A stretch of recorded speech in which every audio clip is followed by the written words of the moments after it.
सद्गुरु महाराज की जय। अखंड मंडलाकारं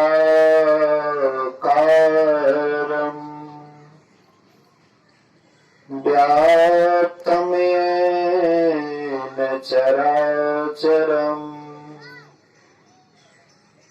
तत्पदं दर्शितं येन तस्मै श्री गुरुवे नमः। धन्य धन्य सतगुरु सुखदायो महिमा कही ना जाए। जो कछ कहा तुम्हारी कृपा मौते कछु न वसाए। सर्वत्र सर्वदा वर्तमान सद्गुरु महाराज जी के पावन चरणों में कोटि कोटि नमन। उपस्थित गुरुजन, धर्म प्रेमी सत्संगी बंधुओं, पूजनीय माताओं तथा भक्तिमती बहनों, एक दिवसीय संतमत सत्संग का आयोजन परम श्रद्धेय लक्ष्मी मंडल के निवास स्थान पर उनके पोते के जन्मदिन के शुभ अवसर पर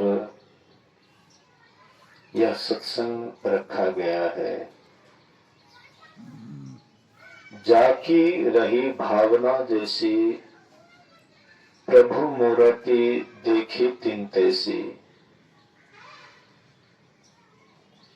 जिनके भीतर में जिस तरह की भावना होती है वह उसी तरह का आयोजन करते कराते हैं। इनके बच्चे, इनके बेटे लोगों के मन में था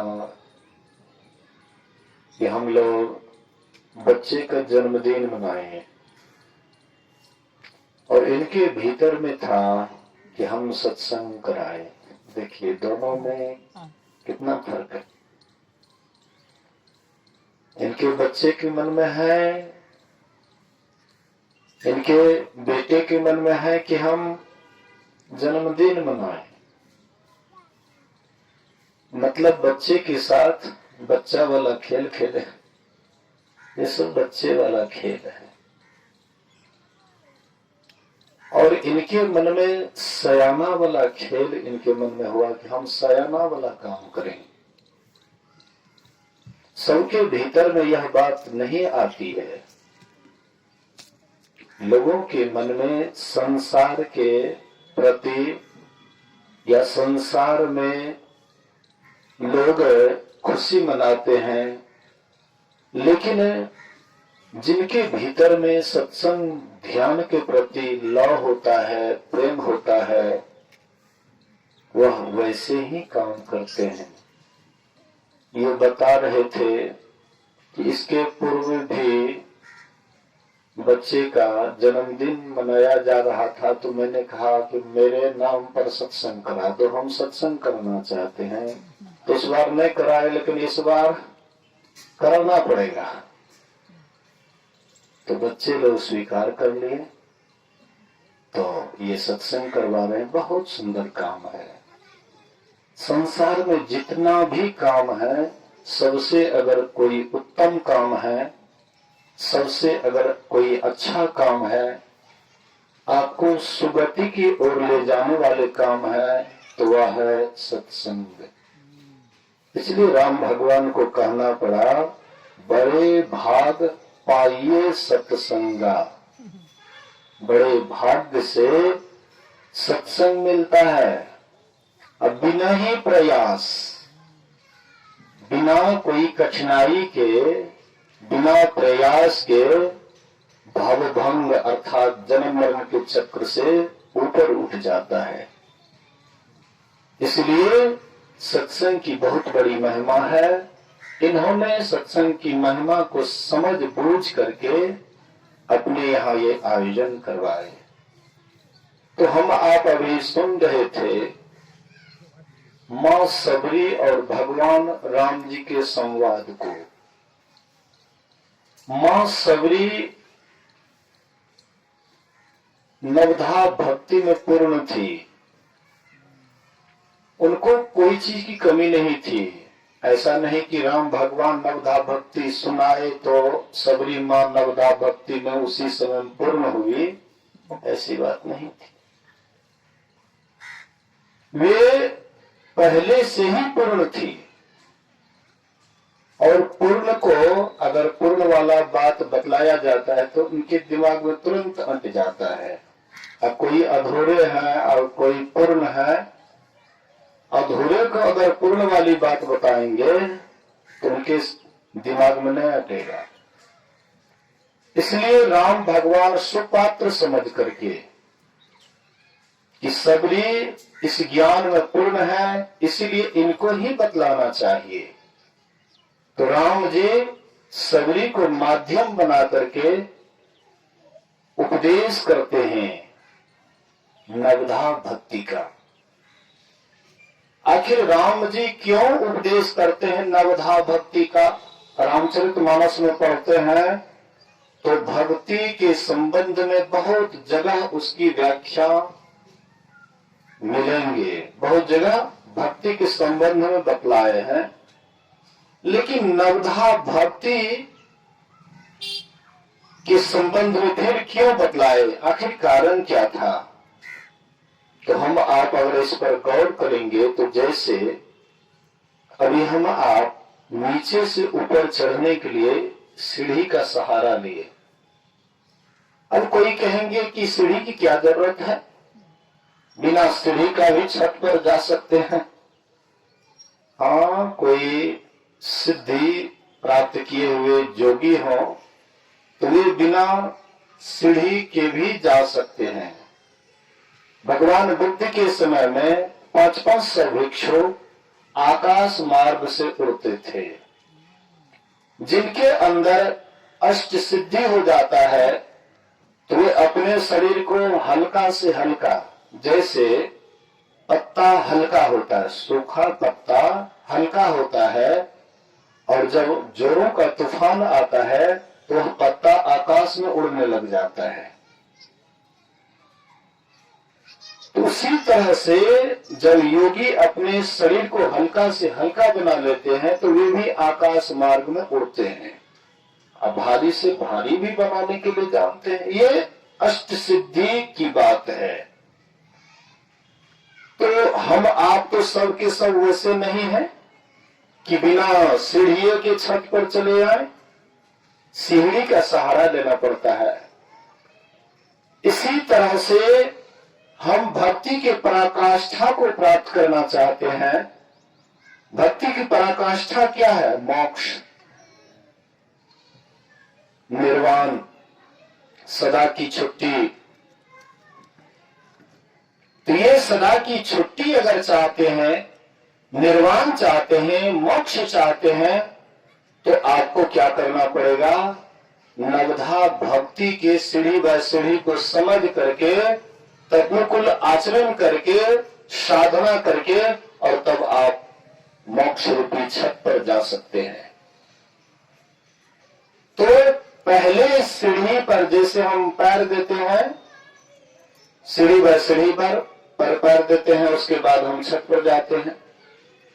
तो इसी तरह से प्रथम भक्ति को पहले समझिए कि प्रथम भक्ति क्या है। प्रथम भक्ति संतन कर संगा। प्रथम भक्ति क्या है? संतों का संग है। लोग आजकल सोचते हैं कि क्या जाएंगे सत्संग में, सत्संग में जाने से क्या मिलता है। समय बर्बाद होता है,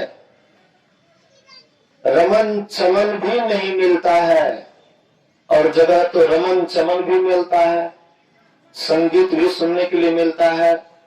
सत्संग में बहुत कम जगह है कि संगीत की व्यवस्था रहती है, और नहीं तो नहीं के बराबर।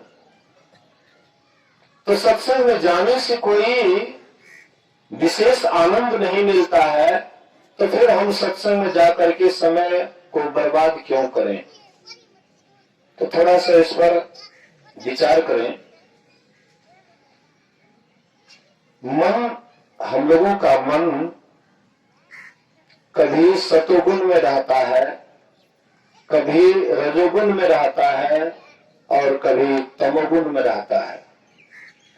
जब आपके भीतर में सतोगुण वाला वृत्ति जब आती है, तब आपका मन कहेगा कि सत्संग में जाना चाहिए, ध्यान करना चाहिए, शुभ कर्म करना चाहिए, पुण्य कर्म करना चाहिए, अच्छे अच्छे कर्मों को करना चाहिए।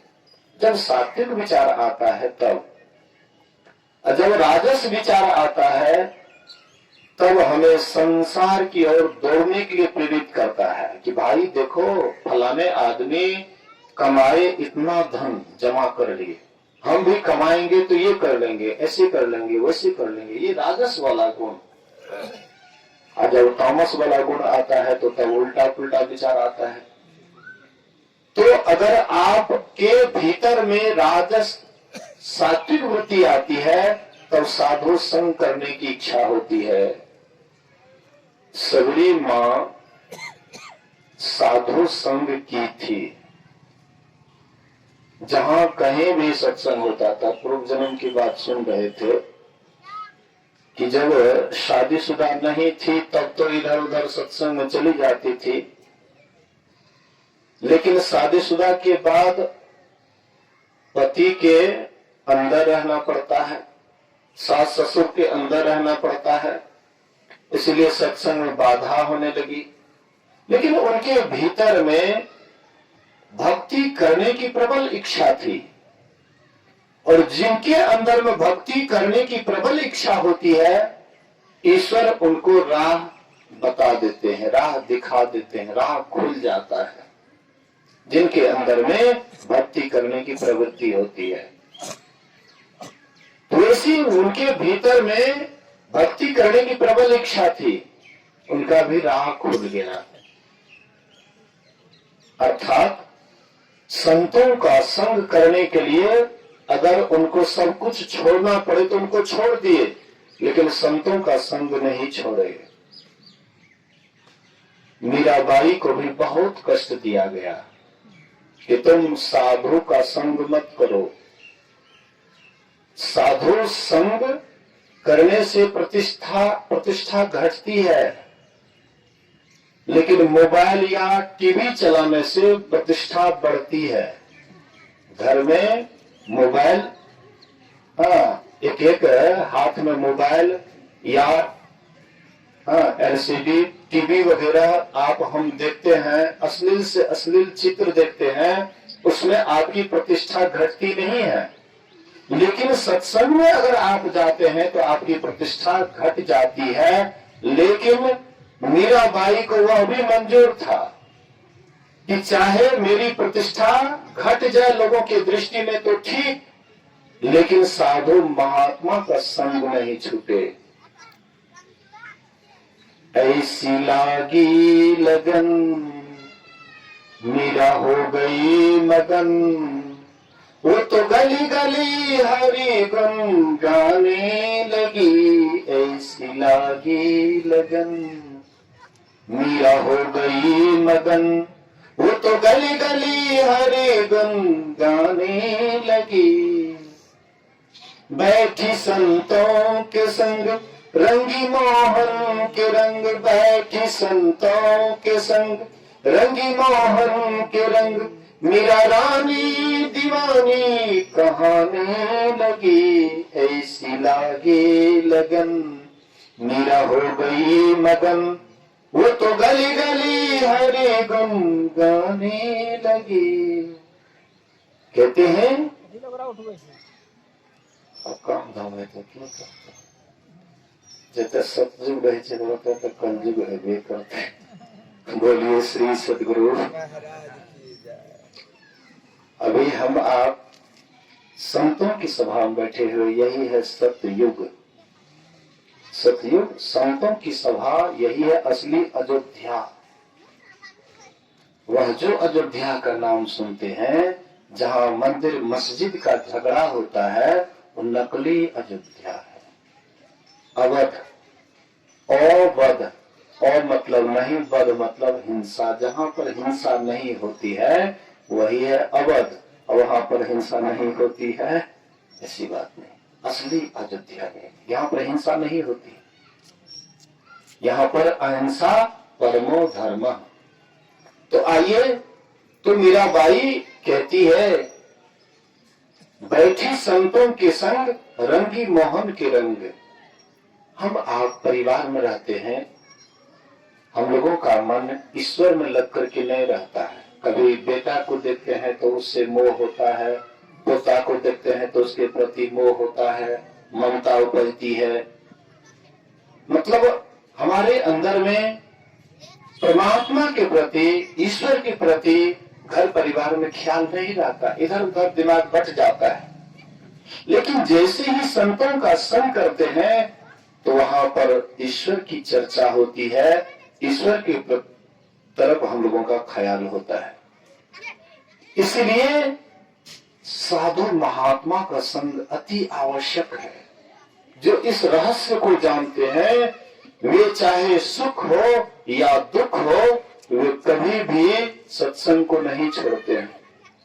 गुरु महाराज कहा करते थे, जो पहले भी सत्संग करते थे, जो अभी भी सत्संग कर रहे हैं और बाद में भी सत्संग करेंगे, उनको मनुष्य शरीर के अलावा कोई दूसरा शरीर नहीं मिलेगा। श्री सतगुरु महाराज की जय। क्योंकि अगर हम सत्संग ध्यान नहीं करेंगे और यह शरीर छूट करके कहीं हम 84 में चले गए, तो फिर तो मानव शरीर से नीचे गिर गए, फिर कहना क्या है, तब दुख झेलते रही। लेकिन साधु संतों का संग अगर हमारे आपके अंदर में लगा हुआ रहेगा, साधु संतों के प्रति प्रेम लगा हुआ रहेगा, तो शायद, हाँ, संत महापुरुष कहते मानव शरीर से कम मानव शरीर से नहीं गिरोगे। इसलिए साधु संतों का संग करना चाहिए। तो मीराबाई कहती है, बैठी संतों के संग रंगी मोहन के रंग, मेरा रानी दीवानी कहानी लगी, ऐसी लागी लगन मीरा हो गई मगन, वो तो गली गली हरे गुन गाने लगी।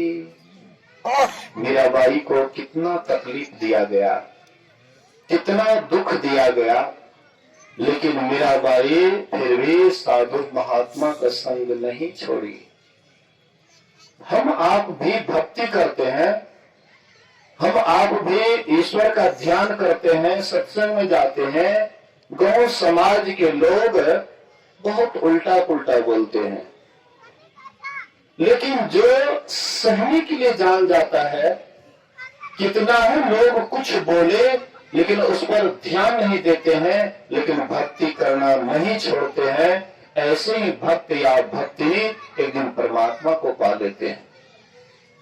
इसलिए कबीर साहब कहते हैं, जो तो भक्ति करण को चाहते हैं, निंदा से मत डरियो जी। अगर तुम भक्ति करने के लिए चाहते हो तो कभी भी निंदा से मत डरना। लोग तुम्हें बहुत बात बोलेंगे, लेकिन लोगों के पीछे मत जाना। लेकिन तुम अपना काम करोगे, एक दिन अवश्य ही सफलता मिलेगी। तो वैसे ही सबरी माई को भी कष्ट पर कष्ट दिया गया, लेकिन वह भी नहीं छोड़ी, करती रही, साधु संतों का संग, सत्संग करती रही।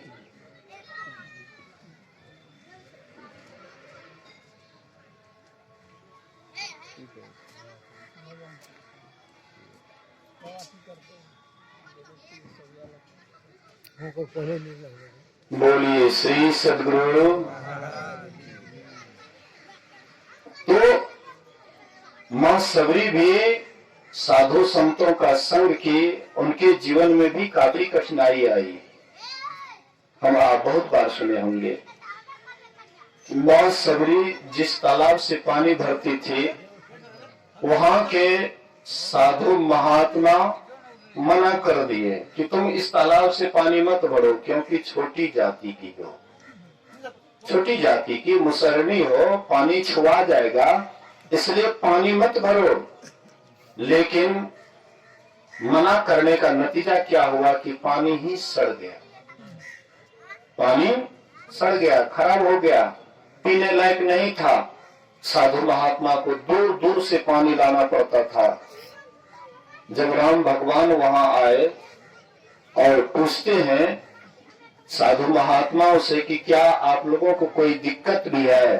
बोले दिक्कत तो कोई खास नहीं है, लेकिन बगल में तालाब था, उसका पानी सड़ गया है, इसलिए हम लोगों को दूर से पानी लाना पड़ता है। आप अगर अपना चरण दे दीजिएगा तो पानी ठीक हो जाएगा। राम भगवान अपना चरण दिए तालाब में, लेकिन पानी ज्यों का त्यों ही बना रहा, सड़ा का सड़े रह गया। अंत में राम भगवान कहते हैं कि क्या तुम लोगों ने सबरी को मना किया था पानी लेने से? बोले कि हाँ। बोले कि इसीलिए तालाब का पानी सड़ गया, और जब तक सबरी नहीं आएगी तालाब में तब तक पानी ठीक नहीं होगा। अब देखिए, है प्रबल प्रेम के पाले पड़कर प्रभु को नियम बदलते देखा, अपना मान टले टल जाए पर भक्त का मान न टलते देखा। यह काम राम भगवान से भी हो सकता था। पानी की शुद्धि, और इतना पूरा संसार को जो शुद्ध करते हैं, क्या एक तालाब के पानी को शुद्ध नहीं कर सकते थे? लेकिन उनको मान देना था भक्त का। इसलिए जब तक सबरी नहीं आएगी तालाब में तब तक पानी शुद्ध नहीं होगा। परिणाम वही होता है, बाद में सब कोई हाथ जोड़ करके माँ सबरी को बोले कि इस तालाब में चरण दो, और जैसे ही सबरी उस तालाब में अपना चरण रखती है वैसे ही पानी बिल्कुल शुद्ध और पवित्र हो जाता है। इसलिए महापुरुष कहते हैं, संत महापुरुष कहते हैं कि भक्त बड़ा, भगवान बड़ा, दोनों में सबसे कौन बड़ा? लोग तो कहते हैं डायरेक्ट भगवान को हम क्यों नहीं पकड़े, क्यों जाएंगे सत्संग में, क्यों जाएंगे साधु संग में, क्यों जाएंगे सत्संग सुनने के लिए, क्या इसकी आवश्यकता है? लेकिन यहाँ पर कहते हैं भक्त बड़ा, भगवान बड़ा, दोनों में सबसे कौन बड़ा? पृथ्वी कहती मैं बड़ी, फिर शेष के सिर पर क्यों पड़ी? पृथ्वी कहती है कि मैं बड़ी हूँ, कहते फिर शेष के सिर पर क्यों पड़ी हुई है? अगर तू बड़ी है तो तुमको किसी का सहारा नहीं लेना चाहिए।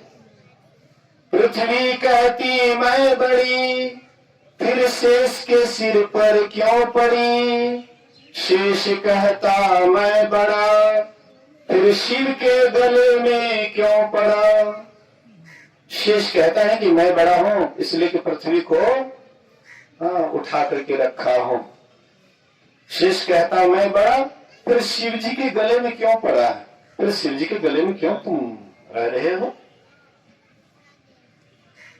शेष कहता मैं बड़ा, फिर शिव के गले में क्यों पड़ा? शिव जी कहता मैं बड़ा, फिर कैलाश में तो क्यों पड़ा? शिव जी कहते हैं कि मैं बड़ा हूं, तो कहते अगर आप बड़े हैं तो फिर कैलाश का सहारा क्यों लिए हुए हैं? आपको तो वैसे रहना चाहिए, लेकिन कैलाश पर आप रहते हैं, इसका मतलब कैलाश आपका सहारा है, बिना सहारा का आप भी नहीं रहते हैं। शिव जी कहता मैं बड़ा, कैलाश पर फिर क्यों पड़ा? कैलाश कहता मैं बड़ा, फिर रावण के हाथ पर क्यों पड़ा? रावण एक बार क्या किए तो बस कैलाश को उठा करके चल दिए। कैलाश कहता मैं बड़ा, रावण के हाथ पर क्यों पड़ा, रावण कहता मैं बड़ा, फिर बाली के कांख पर क्यों पड़ा। रावण कहता है कि मैं बड़ा हूं, मुझसे बड़ा कोई नहीं है। कहते अगर आप बड़े हैं तो फिर बाली के कांख में क्यों पड़ गए। एक बार जब रावण को जवानी का जोश चढ़ा, जवानी का जोश जब चढ़ता है तो देखते हैं ना सब ओल बोल करने लग जाता है, नहीं मन मानता है। उस समय किधर जाएंगे क्या करेंगे कोई ठिकाना नहीं, बेमत चलता है, अलमस्त होकर के चलता है, किसी का कोई लाज लिहाज नहीं रहता है युवा अवस्था आने के बाद। तो रावण का भी जब जवानी आया तो ये भी अपने जैसे पहलवान को खोज रहा था हाथ मिलाने के लिए। तो रावण इधर उधर जहां भी जाते थे कोई इनसे हाथ नहीं मिला पाता था। खोजते खोजते किष्किंधा आए और किष्किंधा में आकर के सुग्रीव, हनुमान, अंगद आदि आदि सबके सब योद्धा थे। तो बोले कि भाई कोई हमसे हाथ मिलाने वाले हो। बोले कि यहाँ पर तो तुमसे कोई हाथ मिलाने वाला नहीं है, लेकिन अभी बाली गए हैं समुद्र के किनारे संध्या बंदन करने के लिए और वही तुमसे हाथ मिलाएगा। तो अगर तुमको इंतजार करना है तो थोड़ी देर के लिए बैठो, नहीं तो जल्दी है तो चले जाओ। रावण कहता कौन इंतजार करे, चल देते हैं। जैसे जाते हैं तो समुद्र के किनारे की तरफ आ रहे थे जिधर बाली था, बाली के ही तरफ आ रहे थे। तो बाली संध्या बंदन कर रहे थे। अब देखते हैं तो देखा कि दशानन मेरे तरफ आ रहा है, मेरे तरफ आ रहा है। चलने का कुछ चाल निराला है, मानो दाल में कुछ काला है। खाने का चाल निराला है, मानो दाल में कुछ काला है। तो देखे जैसे निकट आए, रावण पकड़ना ही चाहते थे, लेकिन झट से ये क्या किए, तेजी से उसको पकड़ करके अबस कांख तर दबा लिए। और सुनने में आता है वाल्मीकि रामायण में है कि 6 महीने तक रावण को कांख तर दबा करके ही रखे। बाद में जब कांख ढिला की जो भागा तो सीधे लंका ले लिया। विचार करें, तो रावण को जवानी का जोश चढ़ा, ये भी पहलवान को खोजा, अंत में उससे परास्त हुआ, बाली के कांख पर दबाया गया। उसके बाद वहां से अब कहते हैं कि रावण बड़ा है। तो फिर जब रावण बड़ा है तो बाली के कांख पर क्यों पड़ा। बाली कहता मैं बड़ा, फिर राम के बाण से क्यों मरा। बाली कहता है कि मैं बड़ा हूं। मैं एक अनुरोध करूंगा कि हमारी ये माँ बहनें 2-4 गो तो है, उठ बैठ करती रहती है, कोई आती है कोई जाती है। शहर में ऐसे ही लोग ज्यादा चंचल होते हैं। देहात में सत्संग करता हूँ, जब तक प्रवचन हो तब तक किसी को नहीं उठना चाहिए। श्रोता उसी का नाम है जो सुनते हुए थोड़ा सा भी तस से मस नहीं हो, उसी का नाम श्रोता है। और जो उठबट करते रहता है तो फिर वे अपना भी डिस्टर्ब होता है, दूसरे को भी डिस्टर्ब करता है। इसलिए थोड़ा ध्यान से सुनिए। समय बंधा हुआ है, फिर समय समाप्त हो जाएगा, फिर तो अपना घर देवे करिएगा। इसलिए थोड़ा धैर्य धारण कीजिए। बोलिए श्री सद्गुरु। तो बाली कहता है कि मैं बड़ा हूं, तो फिर रावण के बाण से क्यों मरा, फिर राम के बाण से क्यों मरा। राम जी कहता मैं बड़ा, फिर भक्तों के हृदय में क्यों पड़ा। राम जी कहते कि मैं बड़ा हूं, कहते फिर भक्तों के हृदय में आप क्यों पड़े हुए हैं। जब भक्त जहां बुलाता है तो वहां उनको जाना पड़ता है। इसलिए भक्त सबसे बड़े हैं। तो सभी मां उनकी मर्यादा को देने के लिए राम भगवान अपना गए, लेकिन पानी शुद्ध नहीं हुआ। लेकिन वही सबरी मां जाती है, तुरंत पानी शुद्ध हो जाता है, कंचन हो जाता है, पवित्र हो जाता है। इसी तरह से तो मेरे कहने का ये आशा है कि भक्त को कष्ट होता है, दुख होता है, तकलीफ होती है, लेकिन उस पर वे ध्यान नहीं देते हैं, भक्ति को कभी नहीं छोड़ते हैं, सत्संग को कभी नहीं छोड़ते हैं। तो मां सबरी भी वैसे ही की। तो प्रथम भक्ति संतम कर संगा, प्रथम भक्ति संतों का संग है। सत्संग में आए लोगों को हृदय से लगाए जाते हैं, दुनिया के सताए लोगों को हृदय से लगाए जाते हैं। सत्संग में आए लोगों को सत शांति दिखाए जाते हैं। तो जो सत्संग में आते हैं उनको सतमार्ग बतलाया जाता है, ईश्वर की तरफ जाने का रास्ता बतलाते हैं। यही है प्रथम भक्ति संतन कर संगा। दूसरी रतिमम कथा प्रसंगा। जब हम सत्संग में जाते हैं तो वहां पर कथा प्रसंग होता है, वहां पर ईश्वर की चर्चा होती है, और उसी को ध्यान से अगर आप सुनते हैं तो जो ध्यान से सुनेंगे, जो ध्यान से सुनेंगे वही कर पाएंगे, और जो ध्यान से नहीं सुनेंगे वे नहीं कर पाएंगे। जिसका जो सुनता है वह वैसे ही हो जाता है। कोई डॉक्टर का सुनते हैं तो डॉक्टर हो जाता है, कोई इंजीनियर का सुनते हैं तो इंजीनियर हो जाता है, कोई साधु का सुनते हैं तो साधु हो जाते हैं। आप कहेगा कि साधु होने से क्या मतलब है? साधु होना कौन बड़ी बात है? साधु तो बेकार आदमी होता है। साधु तो जिनको काम धाम नहीं होता है वो होता है, लेकिन ऐसी बात नहीं है। साधु को आप बेकाम समझते हैं, लेकिन साधु के समान कामयाब संसार में कोई नहीं होता है। क्या आप भगवान बुद्ध को बेकाम समझते हैं? क्या आप भगवान महावीर को बेकाम आदमी समझते हैं? क्या आप तुलसी साहब, बाबा देवी साहब या गुरु महाराज को बेकाम समझते हैं? आप सही से उस पर चिंतन नहीं किए हैं, मनन नहीं किए हैं। संसार का जो अनमोल काम होता है वह अनमोल काम करके वे साधु होते हैं, महापुरुष होते हैं। इसलिए साधु संग में जाएंगे, वहां पर प्रसंग सुनने के लिए मिलेगा, कथा प्रसंग सुनिएगा, श्रद्धा और प्रेम से सुनिएगा, यही आपकी दूसरी भक्ति हो जाएगी। प्रथम भक्ति संतन कर संगा, दूसरी रतिवम कथा प्रसंगा, गुरु पद पंकज सेवा, तीसरी भक्ति अमान। कहते हैं कि मान रहित होकर के गुरु के चरण कमल की सेवा करनी।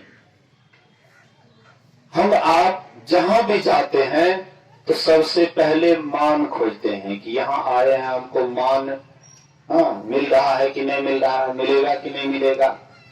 हम लोग जाते हैं कभी कभार गुरुद्वार, गुरु महाराज जी के आश्रम में, वहां पर भी मान खोजते हैं, लेकिन गुरु की सेवा कहते करने के लिए अमान होकर के, कोई मान मर्यादा लेकर के गुरु की सेवा करने के लिए नहीं, अमान होकर के गुरु पद पंकज सेवा, तीसरी भक्ति अमान। चौथी भक्ति मम गुणगन करैक पट्टजिगाम। चौथी भक्ति क्या है? मेरे गुणों का गान करना। हम आप सत्संग में आते हैं, सत्संग में जो भी चर्चा होती है, सही मार्ग बतलाया जाता है। जब आपके दिमाग में अगर कुछ बैठ जाए कि ये बात सच्ची है, इसके अनुकूल चलेंगे तो हमारा उद्धार होगा, तो आप अपने परिवार में भी सबको बताएं कि सही में ये रास्ता बिल्कुल दुरुस्त है और इस रास्ते पर चलने से हमारा कल्याण होगा, और आप लोग चलेंगे आपका भी कल्याण होगा। यही आपकी चौथी भक्ति हो जाएगी। मंत्र जाप मम दृढ़ विश्वासा, पंचम भजन सु वेद प्रकाशा। राम भगवान कहते हैं कि मेरे मंत्र का जो जप है यही पांचवी भक्ति में प्रसिद्ध है।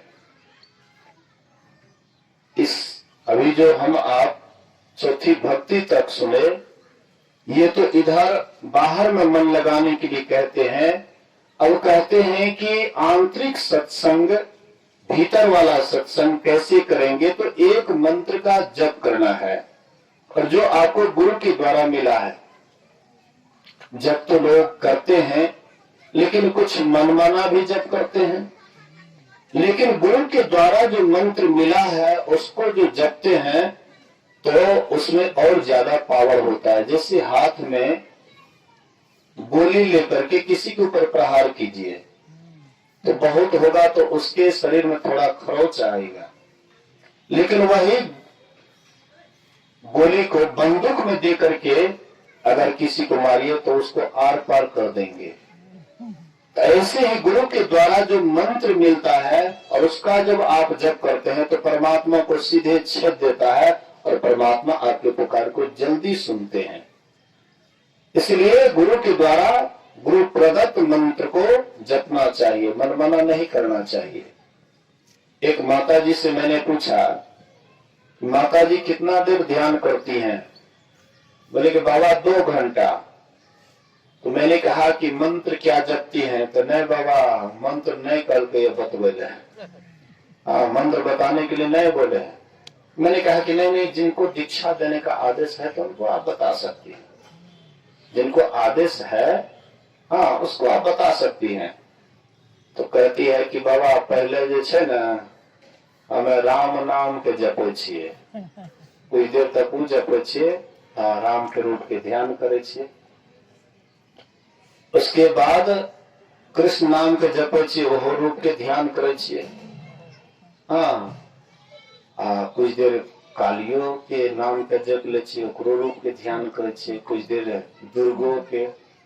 हाँ बीच में शिव चर्चा चल रही है तो वो हम बाबा के लिए ओकरो में कह के किसे शिव चर्चा में ला लो, ये जगत के गुरु छे, संसार के गुरु छे, जगत के गुरु छे, एकरा से बढ़ के कोई नहीं छे। तो बाबा ओकरो में जाके ला लेंगे और बाद में गुरु महाराज के जप ले छिए। तो हम कहलिए ध्यान में मन लागे छे ना, गुरु महाराज आवे छे ना, नहीं साफ साफ धुंधलो सही नहीं बाबा, और सब तो हल्का फुल्का अभियो जाए छे, गुरु महाराज तो साफे नहीं आवे छे। हम कहलिए साफे नहीं तो गुरु महाराज, नहीं शीतल है चंद्रमा, हिम नहीं शीतल होए, आ कबीर शीतल संत जन नाम सने ही होए। सबसे अगर कोई शीतल होते हैं, ठंडा होते हैं, तो वे होते हैं संत सद्गुरु। और संत सद्गुरु सबके मानस पटल पर नहीं आते हैं। जो एक ईश्वर पर अटल विश्वास, पूर्ण भरोसा तथा अपने अंतर में ही उनकी प्राप्ति का दृढ़ निश्चय रखना, सद्गुरु की निष्कपट सेवा, सत्संग और दृढ़ ध्यानाभ्यास, उसी को मोक्ष का कारण समझना चाहिए। ऐसे नहीं होता है, इधर उधर जाइएगा, फजीहत होगा, संत सद्गुरु से वंचित रहिएगा, कभी भी परमात्मा को प्राप्त नहीं कर सकते। हाँ भले ही मतलब ज्यादा संख्या हो सकता है, ज्यादा संख्या तो देखिएगा जहां पर बाहरी आडंबर है वहीं पर ज्यादा संख्या है, जहां पर आंतरिक भेद बतलाया जाता है, जहां पर साधना किया जाता है, ध्यान होता है, वहां पर तो बहुत कम आदमी रहते हैं। सत्य के प्रति लोग ज्यादा आकर्षित नहीं होते, लेकिन असत्य पर ज्यादा आकर्षित हो जाते हैं। एक व्यक्ति बैलगाड़ी पर कुछ लदा हुआ था सामान वामान, और वे रास्ते से जा रहे थे, बैलगाड़ी पंख में फंस गई। तो गए टोला पर लोगों को बुलाने के लिए, बोले कि देखो भाई मेरी गाड़ी पंख में फंस गई है तो थोड़ा सा सहारा दे दीजिए, निकाल दीजिए। नहीं हमको फुर्सत नहीं, और ताश का गुल चला रहा है, कोई ताश खेल रहा है, कोई इधर उधर गप सरका दे रहा है, कितनों बोले कोई तैयार नहीं हुआ। बोले कि अब लगता है दूसरा कोई दिमाग लगाना पड़ेगा। तो वे जाते हैं, कहते हैं हाँ एक जगह ऐसे ही भीड़ था, वहां गए, बोले कि भाई हमारे खेत में इतना बड़ा कदीमा फला है, इतना बड़ा, लगभग जो है 2-4 कुंटल, 3-4 कुंटल का। बोले है तो झूठ बोलता है। अरे नहीं नहीं, एकदम सही बोलते हैं, है तो एकदम झूठ बोलता है, ये कभी हो नहीं सकता, एकदम है। तो चलो दिखाओ, तो चलो हम दिखाते हैं, चलो दिखाते हैं। और वहां ले गए, बोले कि यही गाड़ी जो फंसी हुई पंख में, यही है 3-4 कुंटल का कदीमा। अरे ऐसे तुमको बोले कि गाड़ी मेरी फंस गई है, चलो थोड़ा निकाल देने के लिए, कोई तैयार नहीं हुआ, लेकिन 3-4 कुंटल का कदीमा है, यह सुनकर के सब देखने के लिए आ गया। तो असत में जितना मन लगता है उतना सत्य में नहीं लगता है। कटिही में भोला हुआ उखड़ ले रहा है, कत्ते आदमी गले रहे, कादुओ एकदम सरासर के मुंह में डाले रहे। ऐसे महात्मा अगर सहयोग पानी देते तो कहते कि सुना बाबा ऐसे की है बोला छे। और वहां पर मेरे यहाँ भी आया था वो कादो वाला पानी। उस समय में शायद हम सत्संगी थे कि नहीं थे, याद नहीं है। पहले तो हम पी नहीं ला, हम कहलिए कि कादो वाला पानी पी के की करवे। देखिए कहने का मतलब, झूठों का भीड़, बाद में भेद खुल गया। सच्चाई छुप नहीं सकती है, बातों की वसूलों से खुशबू आ नहीं सकती है कागज के फूलों से। कहने का मतलब, जहाँ पर असत वाला व्यवहार होता है वहाँ पर काफी भीड़ होती है। साधु महात्मा कहीं पर आते हैं, सत्संग करते हैं, तो उसमें कम आदमी जाते हैं। यहीं पर 2-4 गो लड़की आकर के चाहे चर्चा ही क्यों नहीं कर दीजिए, तो लोगों की भीड़ हो जाएगी। आकर्षण की तरफ पूरा लोग आकर्षित होते हैं, असत की तरफ ज्यादा आकर्षित होते हैं, सत की तरफ तो मन लगता ही नहीं है। एक जगह गए तो बोले कि बाबा लड़की बेच आवे 35 की 40 हजार लड़की बेच नेपाल से, और उसको देखने के लिए काफी भीड़। तो क्या है, कहाँ पर आपका मन टिका हुआ है, कहाँ आपका मन भुला हुआ, किधर मन आपका जा रहा, क्या खोज रहा है? मतलब असत को ही खोज रहा है। असत से बना हुआ शरीर असत के ही प्रति आकर्षित है। मोह ना नारी नारी के रूपा, पन्न गारिया नीति अनुपा। गोस्वामी जी रामचरितमानस में लिखते हैं, मोह ना नारी नारी के रूपा। एक नारी से दूसरी नारी आकर्षित नहीं होती है, उनके प्रति मोह नहीं होता है।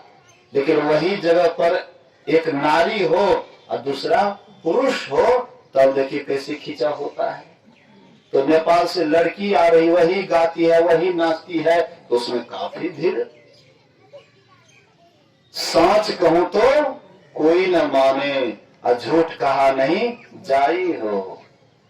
तो सत्य पर लोगों का मन टिकता नहीं है, असत पर ज्यादा लगता है।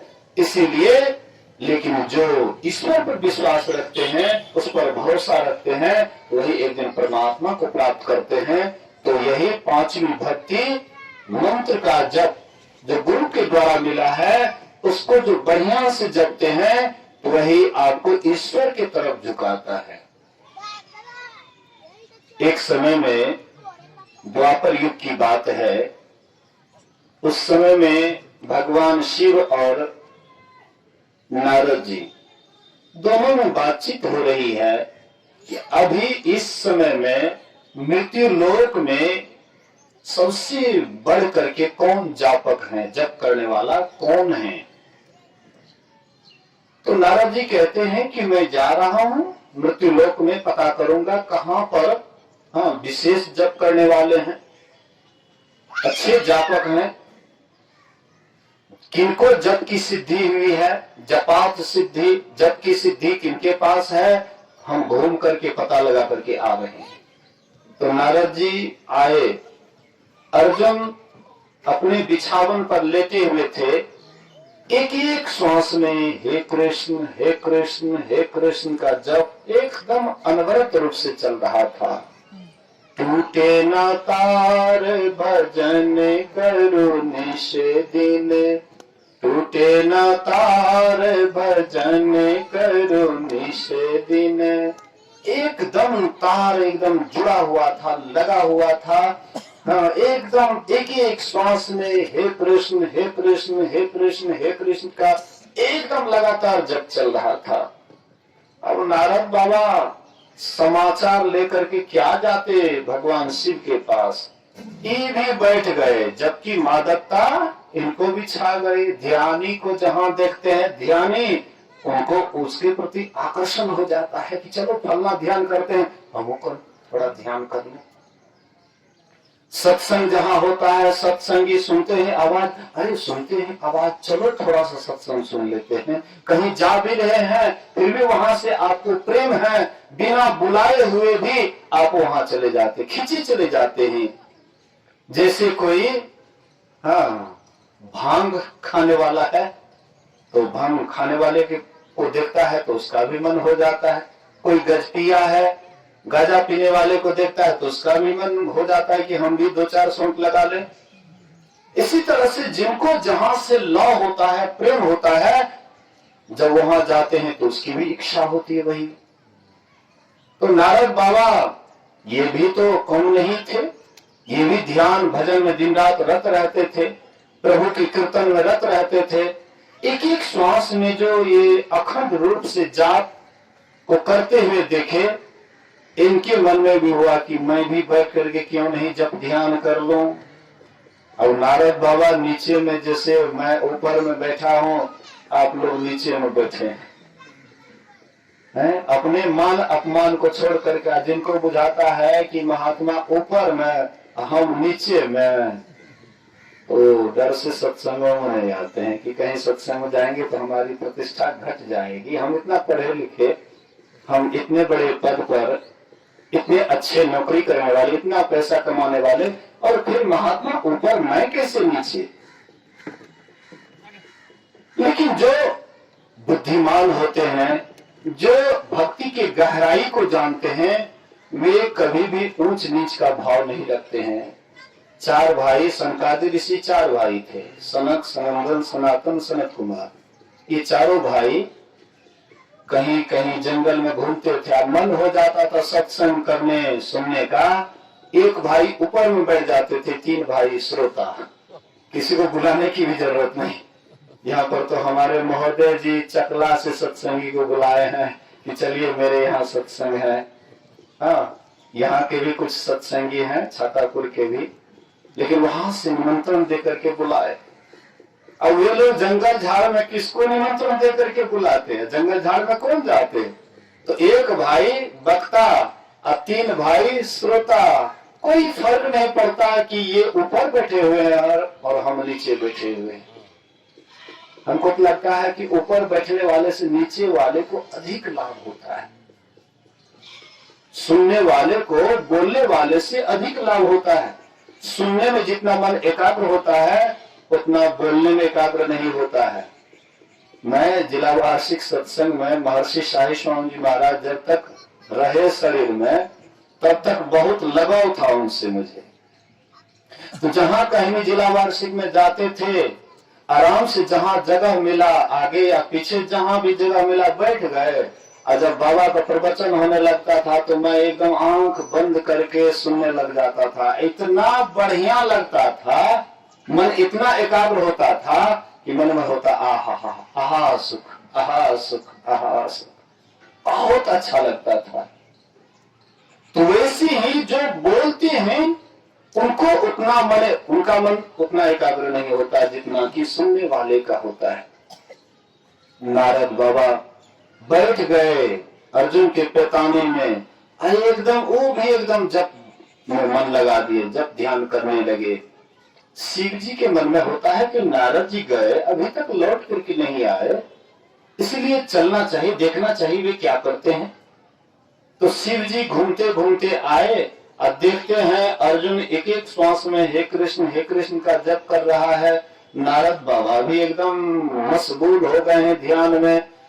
फिर शिव जी का तो कहना ही क्या, ये तो ध्यान के मूर्तिये थे। ये तो कहीं भी जाते थे तो गपशप इनको नहीं सुहाता था, संसार की बात नहीं सुहाता था।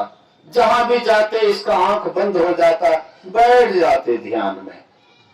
न एक उपाख्यान से पूरा स्पष्ट होता है कि शिव जी कहीं भी जाते थे तो ध्यान पर बैठ जाते थे। जैसे प्रजापति दक्ष को जब प्रजापति का पद मिला तो पद के बाद तो स्वाभाविक मद होता है, अहंकार होता है। इधर मंत्री संसार में, इधर भारत के जो प्रधानमंत्री हैं या बिहार के मुख्यमंत्री हैं या और लोग हैं, उनको तो अहंकार हुए करता है, लेकिन सत्संगों में जब कोई अध्यक्ष या मंत्री होता है उसको भी बड़ा होता है कि हम भी कम नहीं हैं, हम इस जिला के मंत्री हैं, हम साधारण हैं। अब देखिए उनको मंत्री बनाया गया है संस्था की देखरेख के लिए, उनकी अहंकार के लिए। लेकिन अहंकार तुरंत ही हो जाता है कि छोटका मोटका पद में जब इतना अहंकार होता है, वो तो प्रजापति का पद उसको मिला। अब इतना बड़ा जिसको पद मिला है तो कैसे बिना मद के रह जाएंगे। तो वहां गए तो शिव जी, सभा लगी थी, शिव जी एक कोना में जाकर के बैठ गए। ये नहीं कि अब आगे में हम बढ़िया जोगी है, ध्यानी है, साधु है तो आगे में बैठेंगे, सो भी नहीं, पीछे में जाकर के एक कोना में जाकर के बैठ गए, एकदम आंख बंद करके एकदम समाधि में चले गए। और इधर जो भी आए, हाँ, और उसके बाद जब प्रजापति दक्ष का आगमन हुआ, सबसे ऊंचा सिंहासन लगा हुआ था उनके लिए, आए और देखते हैं आंख निड़ा करके कि कौन कौन मेरे स्वागत में हाँ खड़े हुए हैं, कौन कौन नहीं। देखते देखते नजर पड़ गया जमाई के ऊपर। ओ, सबसे ही जमाइए हमारा अपमान किया है, नहीं जानता है कि हम प्रजापति दक्ष हैं, हमको इतना बड़ा पद मिला है, हम सबके मालिक हैं? लेकिन ये हम आए, लेकिन ये मेरे स्वागत के लिए खड़े नहीं हुए। गुस्सा आ गया और गुस्सा के ही कारण और घटना घटी है, उधर मैं नहीं जाना चाहता हूं। केवल मैं आपको एक रूपक दिखला रहा था कि शिव जी इतने बड़े ध्यानी थे कि जहां भी जाते थे आंख बंद हो जाता था, बैठ जाते थे ध्यान में, फालतू बात से मतलब ही नहीं रखते थे। तो शिव जी आए, देखे उधर ध्यान जप कर रहे हैं, नारद बाबा भी ध्यान कर रहे हैं, ये भी बैठ गए ध्यान पर। अब मैया पार्वती सोचती है कि भोले बाबा गए, अभी तक लौट करके नहीं आए हैं। अब अन्य देवी देवता को भी साथ लेकर के आए, सब के सब नीचे में बैठे हुए, पैताने में बैठे हुए, सब के सब एकदम जप ध्यान में लगे हुए हैं। कुछ देर के बाद जब अर्जुन का नींद टूटा तो अर्जुन देखते हैं कि मैं ऊपर पलंग पर आराम से लेटा हूं और नीचे पैताने में सारी देवी देवता बैठे हुए हैं। अर्जुन हाथ जोड़ करके कहते हैं कि मुझसे बड़ी गलती हो गई, मुझसे बड़ी गलती हो गई, कहा मैं पलंग पर लेटा हुआ हूं, आप लोग नीचे में बैठे हुए हैं, मुझसे भूल हो गई, क्षमा कर दीजिए। सारी देवी देवता कहते ये तुम्हारे जप का प्रभाव है, तुम्हारे जप के ही प्रभाव से सारी देवी देवता खींचे चले आए। हम आप एक एक देवी देवता की तरफ जाते हैं कि न हम ये काम नहीं करेंगे तो वे रुष्ट हो जाएंगे, फिर कोई परेशानी हो जाएगी हमारे जीवन में।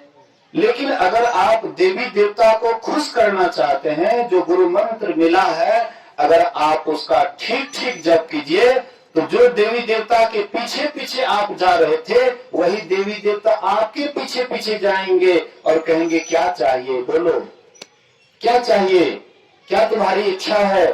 गुरु नानक देव कहते हैं गुरु की मूर्ति हृदय बसाए और जो ही इच्छे सोई फल पाए। अगर तुम गुरु मूर्ति को हृदय में बसा लो तो तुम्हारे अंदर में जो भी इच्छा होगी वह सब कुछ पूरा हो जाएंगे।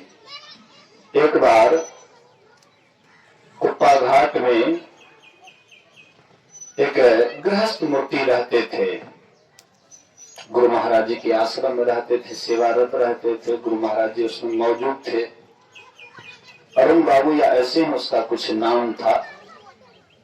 तो जब दुर्गा पूजा निकट आया तो वे गुरु महाराज जिसे कहते हैं हुजूर हमने दुर्गा उपवास रखा है, इसलिए हुजूर मेरी इच्छा है कि घर जाऊं, 9 रोज तक दुर्गा जी का पाठ करूंगा और दुर्गा उपवास रखा हूं।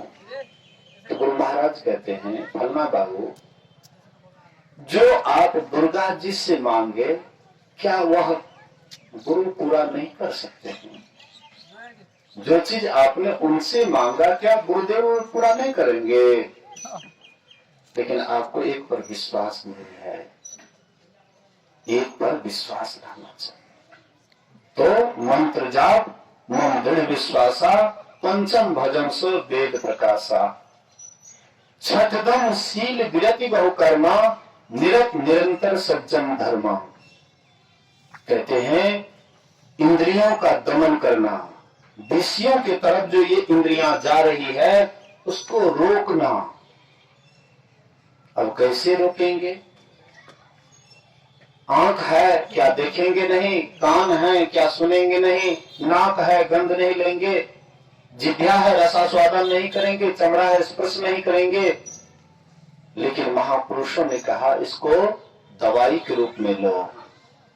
लेकिन ऐसे नहीं मानेंगे, जब तक हम दृष्टियों की क्रिया नहीं करेंगे तब तक इंद्रियों का दमन नहीं होगा।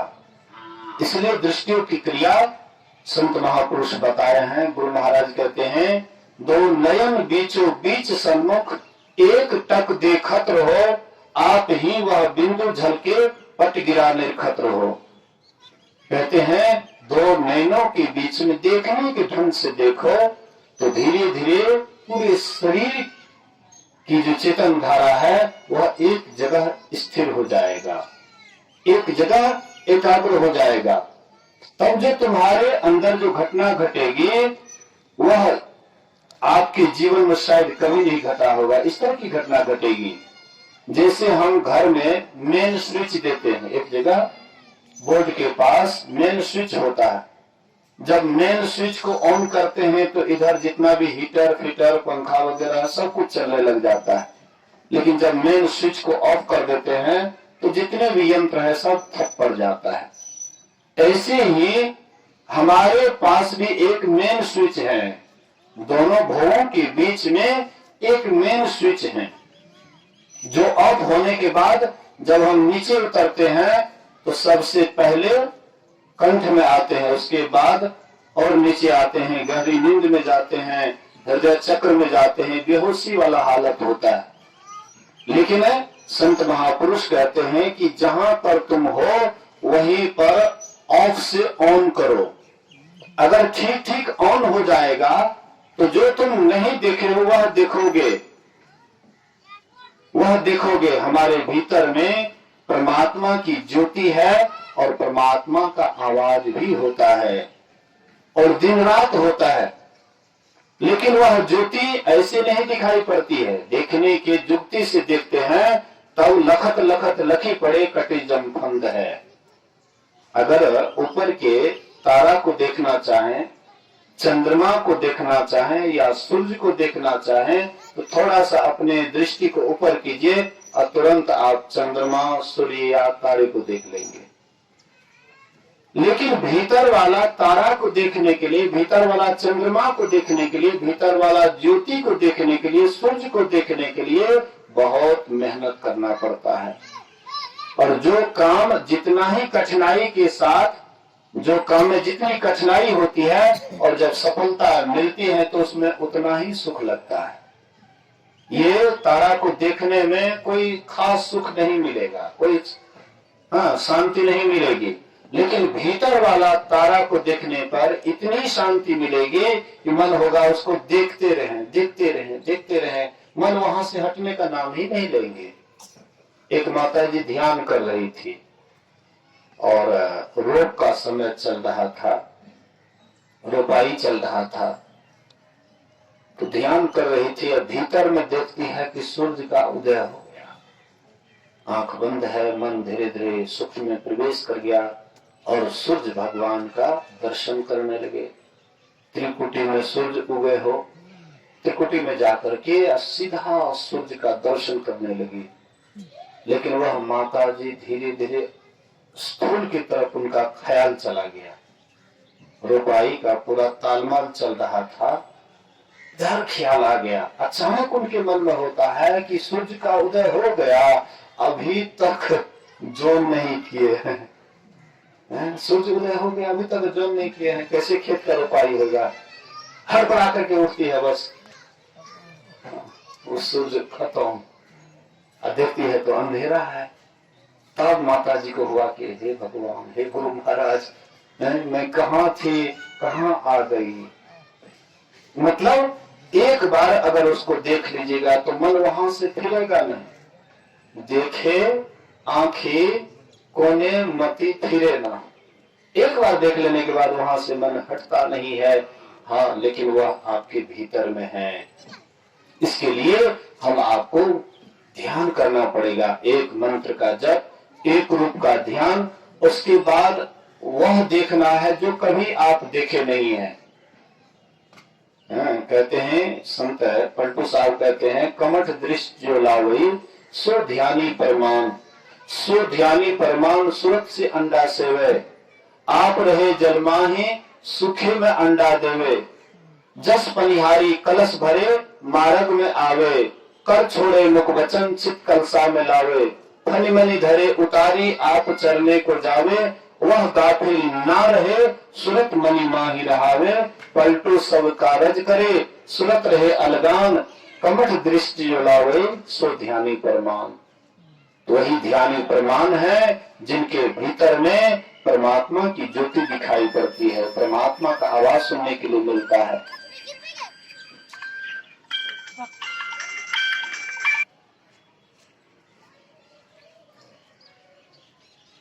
तो इसके लिए हम आपको पूरा लगन के साथ, पूरी लगन के साथ अगर करेंगे साधना, करो तुम साधना मन से सफलता हाथ है तेरे। अगर आप हम मनोयोग पूर्वक करेंगे साधना तो सफलता जरूर मिलेगी। हम बढ़िया से नहीं करते इसीलिए सफलता नहीं मिलती है। तो छठी भक्ति इंद्रियों का दमन करेंगे, आपके भीतर में परमात्मा की ज्योति दिखाई पड़ेगी, फिर उसका आवाज भी सुनने के लिए मिलेगा। और वह जो आवाज सुनिएगा उसमें विविध भांति के आवाज को सुनेंगे।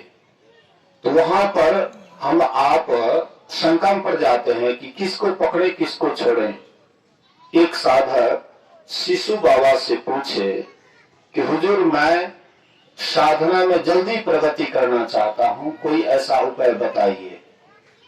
साधक लगनशील था तो बाबा बोले कि देखो, ज्यादा गपशप मत करो, इधर उधर की बात दिमाग में मत लाओ, और गुरु महाराज जी के प्रवचन का जब फालतू समय हो, बेकार का समय हो या और कोई काम धाम नहीं हो तो गुरु महाराज के प्रवचन का पाठ करो, और बाद बाकी ध्यान और सत्संग लगन के साथ करो, बहुत जल्दी सफलता मिलेगी। तो वे ध्यान साधना में जहां जहां होता था ध्यान साधना में भाग लेते थे। 3 महीना तक 3 जगह भाग लिए। एक पक्ष ध्यान चल रहा था गंगापुर, तो वहां वे गए और वहां पर 2-4-5 दिन जैसे ही वह ध्यान किए, उनके भीतर वाला आवाज खुल जाता है, भीतर वाला कान खुल गया और इतना उनके भीतर में आवाज